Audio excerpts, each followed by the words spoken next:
살면서 한 가지 궁금한 것이 있습니다. 우리가 그냥 단순하게 생각해 보면 어떤 한 사람이 부유하고 또 아는 것이 많고 또 사회적으로 지위도 있고 또 힘도 있으면 삶에서 부족한 것이 없는 사람이라고 우리가 말할 수 있을 겁니다. 그래서 그만큼 더 너그러울 것 같고 또 여유도 있고 딱히 남에게 나를 알아달라고 그렇게 자랑할 필요도 없는 그런 사람이 될 것 같습니다.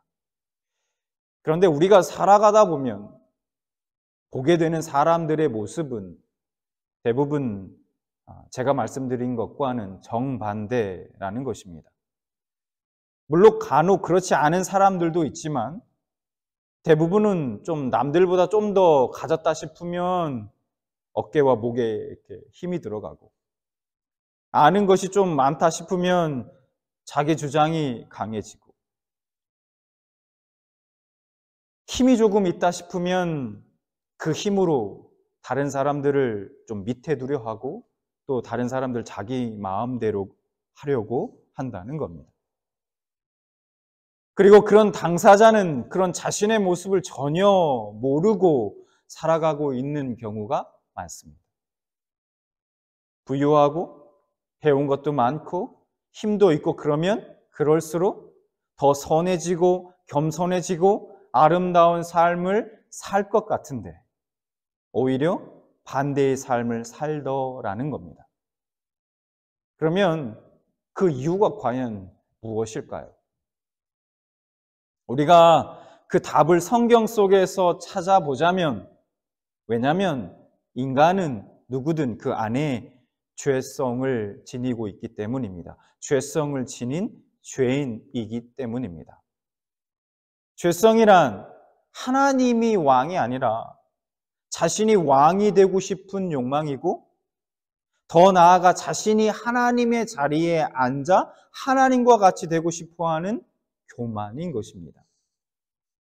자, 어느 날 에덴 동산에서 간교한 뱀이 하와를 찾아와 유혹합니다.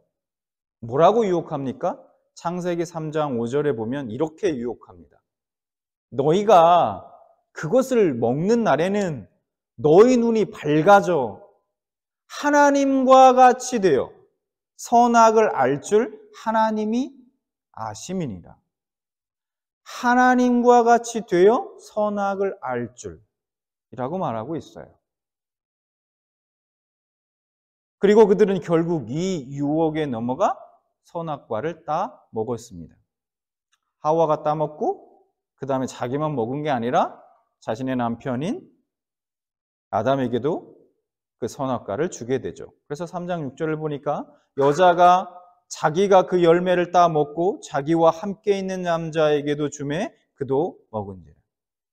여러분, 그들이 선악과를 따 먹었다는 것은 뱀의 유혹에 넘어가 선악과를 따 먹었다는 것은 어떤 의미일까요?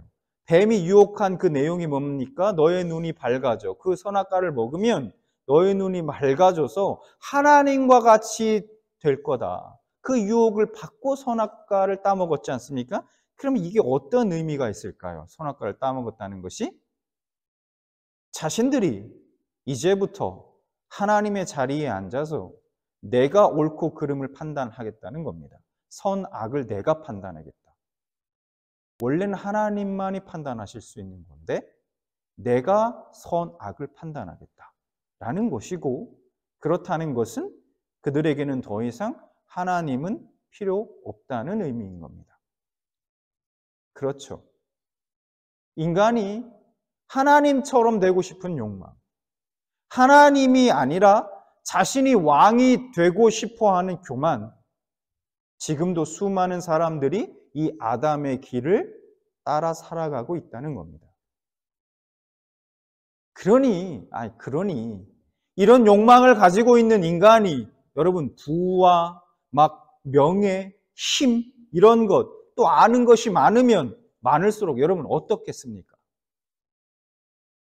점점 다른 사람들을 자신의 밑에 두고 싶어하고 스스로를 하나님의 자리에 놓으려고 하는 것입니다. 자, 본문으로 돌아와서 에스겔 25장부터 32장까지는 이스라엘을 이렇게 둘러싸고 있는 이방 민족, 강대국들인데 어쨌든 이 이방 민족에 대한 하나님의 심판의 말씀입니다. 그리고 오늘 본문 28장은 그 중에 두로 왕과 시돈에 대한 심판, 그리고 이스라엘의 회복에 대한 하나님의 말씀입니다. 그 중에서 우리가 다 살펴볼 수는 없고 그 중에 오늘 살펴본 말씀은 두로 왕의 죄악과 심판에 대한 말씀을 좀 함께 살펴보기로 원합니다. 과연 무엇 때문에 두로의 왕이 하나님으로부터 심판 메시지를 듣게 되었을까요? 자, 오늘 우리 함께 읽었던 본문이기도 한데요. 2절 말씀 다시 보겠습니다. 인자야, 너는 두로 왕에게 이르기를 주 여호와께서 이같이 말씀하시되 네 마음이 교만하여 말하기를 나는 신이라 내가 하나님의 자리 곧 바다 가운데 앉아있다 하도다. 내 마음이 하나님의 마음 같은 채 할지라도 너는 사람이요 신이 아니거늘. 하나님께서는 두로 왕에게 마음이 교만하여졌다고 말씀합니다. 두로 왕의 교만은 스스로를 나는 신이라 내가 하나님의 자리 곧 바다 가운데 앉아 있다고 여긴 것입니다. 여러분, 교만의 본질은 스스로 하나님 노릇하면서 하나님의 자리를 훔치는 것입니다. 그게 교만의 본질이에요. 그래서 여러분, 참된 신앙은 어디에서부터 시작되는가 보면은 바로 인간의 유한함, 그 유한성을 인정하는 데서부터 시작된다는 거예요.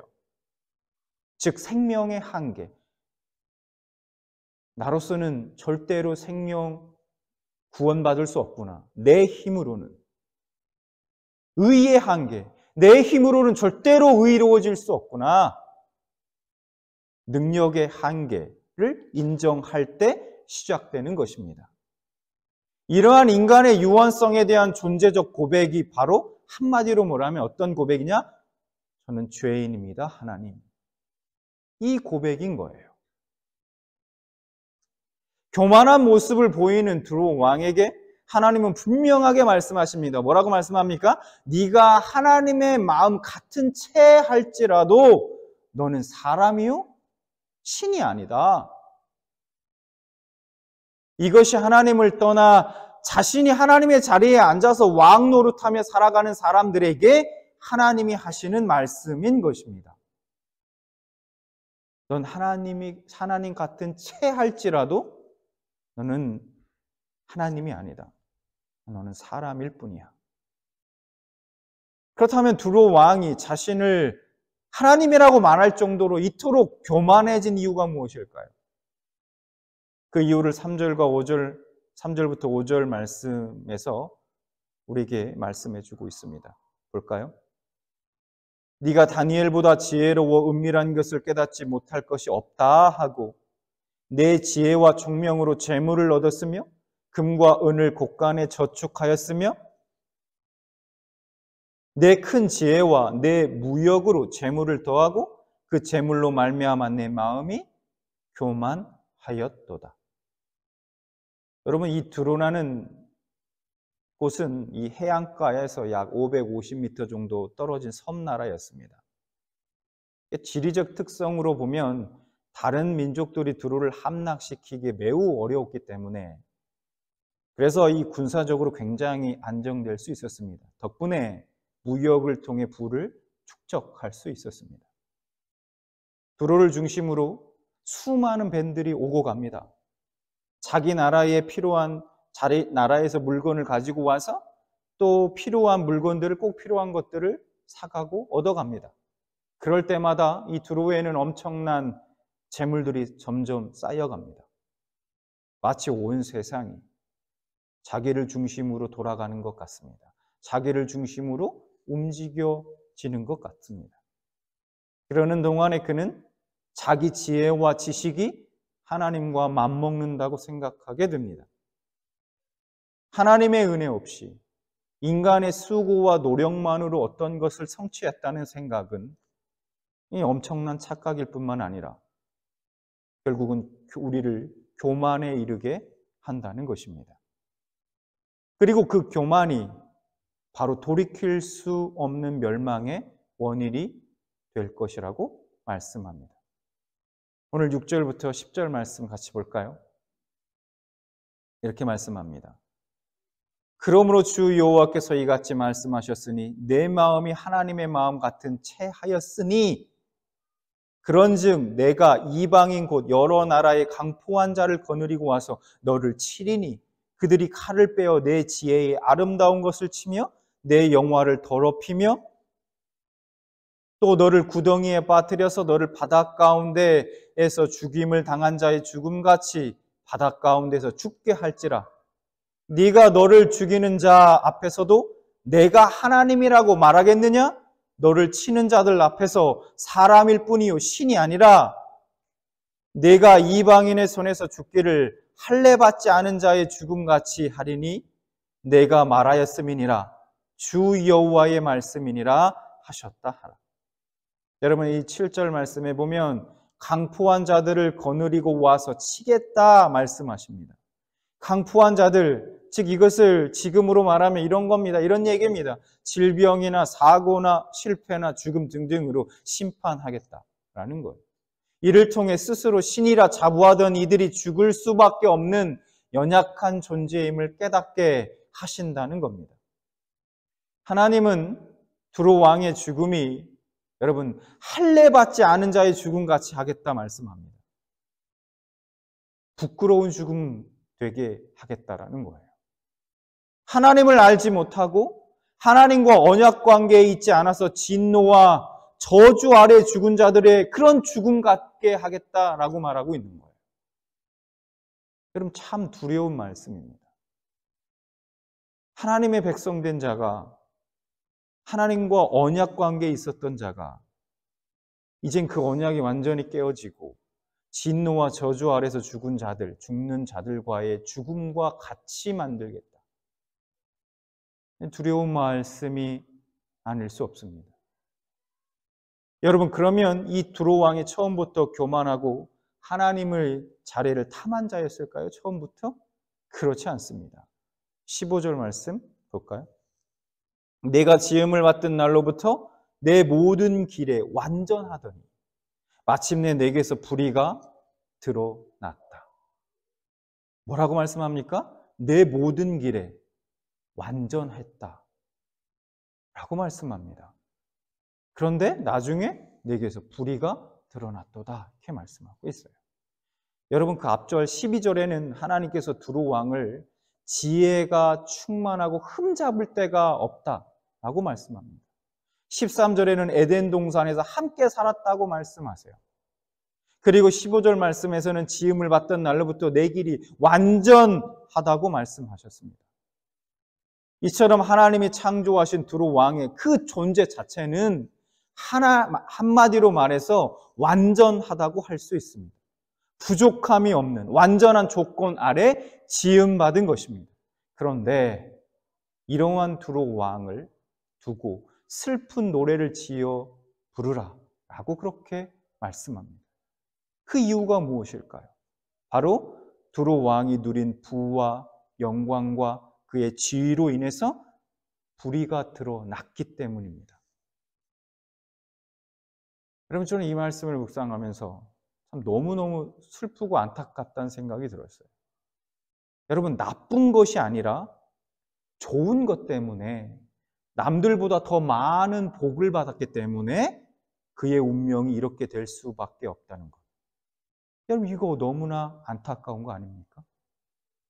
나쁜 것 때문이 아니라 좋은 일 때문에 좋은 복을 많이 받았기 때문에 그것 때문에 이런 운명에 처할 수밖에 없다는 것, 이것이 정말 슬프고 안타깝다는 거예요. 겸손한 한 사람이 있습니다. 가진 것이 별로 없고요. 힘이 없을 때는 정말 온화하고 친절한 분이었습니다. 그런데 어느 순간 가진 것이 점점 많아지고 그에 따라 지위도 높아지고 그래서 힘이 세집니다. 그때부터 사람이 달라져요. 거칠어지고요. 딱딱해지고 불친절해집니다. 자기의 주어진 힘을 어느 순간 자기 뜻을 이루는데 사용하기 시작합니다. 왜 이런 일이 벌어질까요? 사람이 왜 갑자기 변하게 된 걸까요? 겸손했던 사람이 어느 날 교만해진 걸까요? 제가 여러분들에게 질문을 드립니다. 여러분, 이런 사람이 있다면 이 사람은 원래 겸손한 사람이었을까요? 아니면 교만한 사람이었을까요? 이 사람은 원래 겸손한 사람이었는데 교만해진 것일까요? 여러분들은 어떻게 생각하십니까? 그런 것 같지만 그렇지 않다는 거예요. 무슨 말이냐면 겸손한 사람은 원래부터 없습니다.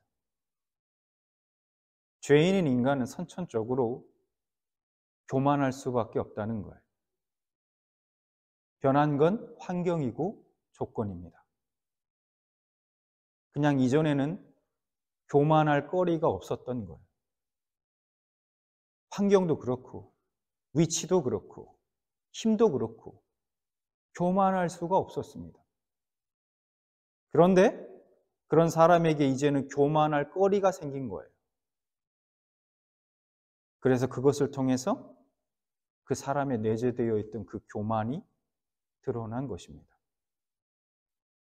이것이 성경에서 말하는 죄성을 가진 인간의 본질인 거예요. 다만 너무 안타까운 것이 있다면 그렇게 자기 안에 숨겨져 있던 위험한 그 교만을 보지 못하고 깨닫지 못했다는 겁니다. 두로 왕이 우리에게 말해주는 것은 인간에게 부와 영광을 누리는 그 완벽한, 정말 누구도 부러워하는, 어떤 사람도 부러워하는 그런 완벽한 삶이 주어진다 해도, 성공한 삶이 주어진다고 해도 그로 인해 하나님의 은혜를 생각하고 감사하며 겸손한 삶의 길로 가지 않는다는 겁니다. 두로 왕을 통해 우리에게 말씀해 주고 있는 거예요. 이것이 두로 왕의 문제이고 우리 인간의 문제이며 저와 여러분의 문제이기도 합니다. 이것이 죄 아래에 있는 인간에게 필히 나타날 수밖에 없는 인간 본성의 모습일 뿐이라는 거예요. 여러분, 그래서 예수님이 이 땅에 오실 수밖에 없었던 겁니다. 특히 우리 그리스도인들이 알고 경계해야 할 것이 있습니다. 좋은 인격, 윤리적이고 도덕적인 어떤 행동, 교회 안에서의 어떤 모범적인 행동 등등. 그래서 점점 죄는 희석되고 대신 믿음 좋다, 신앙 좋다는 모습으로 맨 위에, 맨 앞에 서고자 하는 것이 인간이라는 것을 알아야 한다는 겁니다. 신앙에서조차 이런 욕망이 잠재되어 있어서 언제든 교만해질 수 있는 것이 인간이라는 겁니다. 이 인간의 죄된 본성이 여러분 결국은 예수님을 십자가에 못 박은 것입니다. 그러므로 우리는 날마다 예수님을 그러므로 우리는 날마다 십자가에 못 박은 자로, 예수님을 십자가에 못 박은 자로 예수님 앞에 설 수밖에 없다는 거예요. 그래서 누구든 교만한 자며 하나님의 원수임을 깨닫고 예수님께 나오게 되는 것이, 그것이 그 사람이 바로 하나님의 은혜를 입은 사람이고 은혜를 입은 증거인 것입니다. 이 은혜로 인해 믿는 자들에게 맺어지는 열매가 뭐냐? 바로 기쁨이며 감사인 것입니다. 고린도후서 3장 5절에 이렇게 말씀합니다. 볼까요? 우리가 무슨 일이든지 우리에게서 난 것 같이 스스로 만족할 것이 아니니 우리의 만족은 오직 하나님으로부터 나느니라. 아멘. 우리가 무슨 일이든 무엇이든 그것을 자신의 지혜와 힘의 결과를 얻었다 생각하게 되면 여러분 만족이 없습니다. 인간은 절대로 만족할 수 없어요. 하지만 모든 것이 받을 자격이 없는 자에게 주어진 하나님의 은혜, 즉 하나님으로부터 주어졌음을 안다면 항상 감사하며 주어진 것에 만족하는 삶을 살게 됩니다. 하나님께만 만족을 둘 때, 오직 하나님께만 나의 만족을 둘 때 사람은 하나님 앞에 겸손히 행할 수 있는 것입니다. 하나님의 자리에 앉아 하나님과 같이 되려 하는 교만은, 왕이신 하나님의 자리를 탐하는 교만은 패망의 지름길입니다. 잠언 16장 18절 이렇게 말씀합니다. 교만은 패망의 선봉이요 거만한 마음은 넘어짐의 앞잡이이니라. 우리 안에 자리 잡고 있는 두로 왕은 여러분 여전히 우리로 하여금 자꾸 꿈꾸게 합니다. 하나님과 같이 되라고. 네가 하나님처럼 될 수 있다고. 네가 너의 삶의 주인이야. 네가 왕이야. 지금도 우리로 하여금 끊임없이 속삭이고 유혹하고 꿈꾸게 한다는 거예요. 그러나 우리에게 하나님은 오늘 말씀을 통해서 분명하게 말씀하고 계시죠. 뭐라고요? 너는 신이 아니야. 나는 그냥 사람이다. 한 사람의 죄인일 뿐이다. 라고 말씀하십니다. 우리가 두로 왕을 닮은 사람이 되지 않으려면 우리는 항상 아닌 것 같지만 우리 안에 숨겨져 있는 우리 안의 그 교만을 잘 살펴보아야 합니다. 끊임없이 그것을 하나님 앞에 처리해 가야만 합니다. 그렇지 않으면 그 어떤 것이든 내가 교만해질 수 있는 거리가 생기기만 하면 그 유혹을 이기지 못하고 우리는 오늘 이 두로 왕의 길을 걸어가게 될 것입니다. 그렇습니다. 하나님의 말씀처럼 우리는, 저와 여러분은 신이 아닙니다. 하나님이 아니에요. 그래서 우리에게 있는 것들 중에서 우리가 만든 것도 스스로의 능력으로 얻은 것은 여러분 단 하나도 없습니다. 다 받은 거예요. 이것을 잃어버리면, 잊고 살다 보면 우리는 오히려 하나님께서 우리에게 주신 것들에 걸려 넘어져서 하나님 앞에 범죄하게 되고 아름다운 하나님의 형상도 잃어버리게 될 것입니다. 여러분 혹시 내가 가지게 된 것들 때문에, 남들이 갖지 못한 것들을 내가 가지게 된 것들 때문에, 그리고 남들에게는 없는 것들 때문에 하나님과 사람들 앞에서 교만한 자리로 가고 있지는 않으십니까? 한번 살펴보시기 바랍니다. 하나님께서 우리에게 주시는 선물들이 있다면 그것으로 인한 교만이 아니라 하나님 앞에 겸손하여 언제나 감사와 찬양의 열매로 이어지는 은혜가 여러분에게 있기를 주님의 이름으로 축원합니다.